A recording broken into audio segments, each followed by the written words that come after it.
What's up everyone and welcome back to the MMA Fast. Today, let's get started with Mateusz Gamrot explains why he isn't a fan of Paddy Pimblett. While he's had some big wins since arriving in the promotion, Mateusz Gamrot has also had his fair share of setbacks. The Polish sensation still believes that he is capable of reaching the very top of the lightweight division, but of course, he needs to get some wins under his belt. Someone at 155 pounds who has been pretty busy is none other than Paddy Pimblett. The baddie is coming off the back of a big win over Michael Chandler, and now there's a big argument to be made that he is just one victory away from challenging for the world title. Gamrot, meanwhile, has taken notice. I don't like this guy. He talks too much. He's arrogant from England. I'd love to meet him in the octagon because his way to this position he has right now was so easy. If he gets a good opponent against him, I don't think he wins this fight. I'd love fight with him. If the UFC makes this fight, I think it's going to be the biggest fight in the lightweight division for Europe. My opinion, he's great stylistic matchup for me, and I'll beat him for sure. He's a grappler, I am grappler.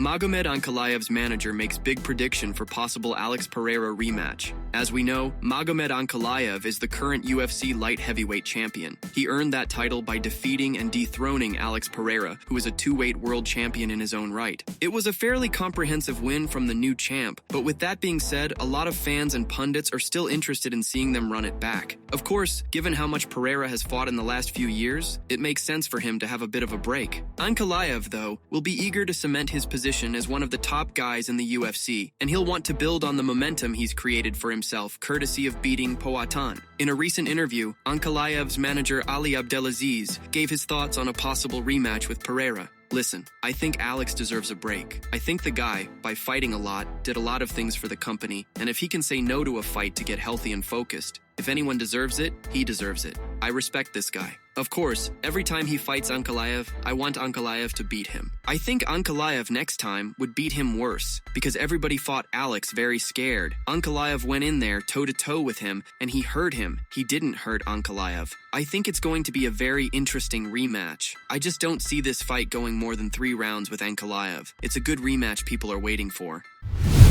Sean O'Malley's coach shares surprising comments on Merab Dvalishvili ahead of UFC 316. Merab Dvalishvili has received some surprising comments from Sean O'Malley's head coach. It's no secret that there's some gamesmanship between Dvalishvili and O'Malley's team. With that said, there is also mutual respect between both sides. Dvalishvili defeated O'Malley to become the UFC bantamweight champion back in September 2024. During an interview with ESPN's Brett Okamoto, Tim Welch was asked if he believes Merab Dvalishvili should be considered the best bantamweight of all time. The head coach of Sean O'Malley didn't disagree. I don't really know how you debate that Merab's not the best now of all time. Just look at his record. Has there ever been a bantamweight who's beat that many champions in a row? I don't think there has. So it's pretty easy to say that Merab's the best bantamweight ever right now. Dvalishvili and O'Malley will collide again in the main event of UFC 316 in Newark. The event will be held on June 7th. O'Malley claims he's made significant changes in his lifestyle to focus on recapturing UFC gold. He has even greatly reduced his social media activity, which has been a major part of his brand. Daniel Cormier explains finding Ilia Topuria's split with longtime coaching staff a little bit odd. About a month before Ilia Topuria's UFC lightweight championship fight, he parted ways with the Climate brothers, who had been his coaches for a long time. Recently, Daniel Cormier weighed in on the sudden development regarding Topuria's training camp. The split was due to the coaches living in different locations, and they both mentioned personal projects that made continued collaboration difficult. Given Topuria's current fight situation in the UFC, Cormier shared his thoughts regarding this change. If I'm Ilia, I'm still just using those guys. Because even if I have to do my training camp with someone else, I know that those guys know me so well that if they can get with me for a week, 2 weeks, we are still so aligned that we will get through the fight and we will still be able to coexist. Not only coexist, but also we gel. This is the team that got him from a young man to being 16-0 and a UFC champion, beating the 2 greatest featherweights of all time. So, to have that familiarity is very important to an athlete. To me, that's a little bit odd. Charles Oliveira issues definitive prediction for Max Holloway versus Dustin Poirier fight. the Diamond is set to make his final walk to the octagon to fight the reigning BMF champion Max Holloway. The upcoming fight will be a trilogy between the two, as they have previously fought each other at UFC 143 and UFC 236 for the interim lightweight belt. In a recent interview, Bronx shared his definitive prediction for the fight. When I fought Holloway, I didn't have the chance to fight because it was too fast, because I had an injury. I think Holloway is a guy that moves a lot, a guy who catches. But man, Dustin Poirier is a guy that I have huge respect for. For me, of all the guys I've fought, he's the one with the sharpest boxing. He has a very heavy hand. He knows how to play the game. He will fight at home, so I think Dustin wins. It's his last fight, it's his retirement. So he will fight consciously than he has ever fought. Jack Della Maddalena plans to work with Alexander Volkanovski to prepare for Islam Makhachev clash. Newly minted UFC welterweight kingpin Jack Della Maddalena next has Islam Makhachev in his crosshairs and intends to enlist the services of someone quite familiar with the former UFC lightweight champion to prepare for the impending bout. But yeah, he's the pound-for-pound #1, so it's a tough fight. But I guess we'll just watch all his fights again, make a solid game plan, and then just start working at it. From pretty much now, I'm gonna start working on ways to beat him. Different ways to get back to my feet, stuffing the takedown, but I'm pretty confident I can get this one down. After the last 2 fights, I've spent a bit of time in Wollongong. So yeah, I think probably the first step, we'll go to Wollongong, talk to Volk, see what he reckons.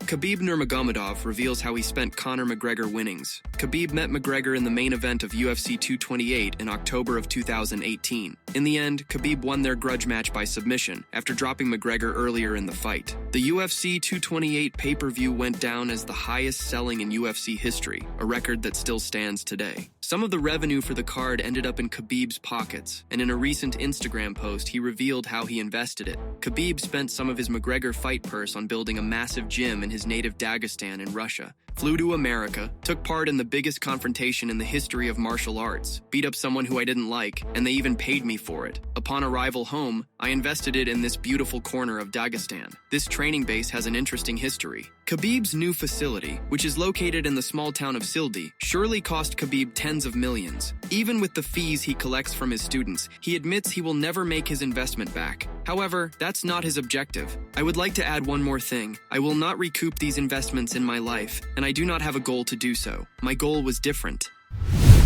Michael Bisping recently weighed in on Jon Jones' much-anticipated fight against Tom Aspinall. Despite Dana White's assurance, the fight is yet to be confirmed. Since defending his interim heavyweight belt against Curtis Blaydes at UFC 304, Aspinall has waited for a long time for his unification fight against Bones. The Brit is now the longest-running interim champion in UFC history. Throughout this, Jones has listed several reasons for overlooking Aspinall, such as deeming the fight unworthy in his legacy and the lack of monetary incentives. For Jon to not want to give this guy an opportunity, where other people gave him an opportunity, he was the youngest champion in the sport, and he's always talking about, oh, there's going to be younger guys coming along. What about when you were fighting for the belt, and you were the youngest person to ever do it? You got that opportunity, and when you become the champion, there's an obligation to do that. So defend or vacate.